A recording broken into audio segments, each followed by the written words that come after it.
சகோதரர்களே, உங்களுக்கு தெரியும் ஹுபைப் ரலியல்லாஹு அன்ஹு அவர்கள் நிறைய கேள்விப்பட்டிருக்கிறோம். இந்த ஹுபைப் ரலியல்லாஹு கைது செய்யப்பட்டிருக்கிறார். முஸ்லிமில் வரக்கூடிய செய்தி, கைது செய்யப்பட்டிருக்கிற நேரத்தில் மரண தண்டனைக்காக அழைக்கப்படுகின்ற நேரத்தில் 2 ரக்காத் தொழ அனுமதி கேட்டார். கேட்டுவிட்டு தொழுகிறாரு.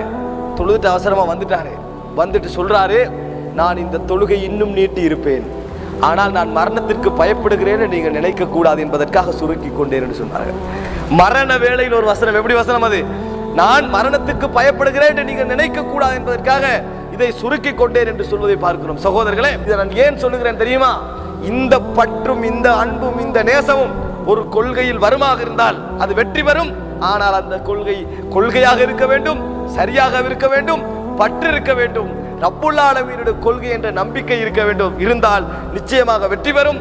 ஆகவே சரியான கொள்கையுள்ள ஒரு சமூகமே வெற்றி பெறும் என்பதை புரிந்து கொள்வதற்கு அன்புள்ள சகோதரர்களே, இதை கொஞ்சம் மனதில் எடுத்து எங்கள் வாழ்க்கையில் உள்ள அடிப்படைகளை நாங்கள் எல்லாவற்றிலும் சரியாகத்தான் இருக்கிறோமா, நாங்கள் எத்தனையோ வைகளை வாழ்க்கையில செய்கிறோம், அத்தனையும் ஒரு அடிப்படையை வைத்து செய்கிறோமா என்பதை ஒரு பரிசோதனை போட்டு எங்கள் அடிப்படைகளை உறுதியாக்கி கொள்ளக்கூடிய மக்களாக அல்லாஹ் தஆலா என்னையும் உங்களையும் ஆக்கியல் புரிவானாக.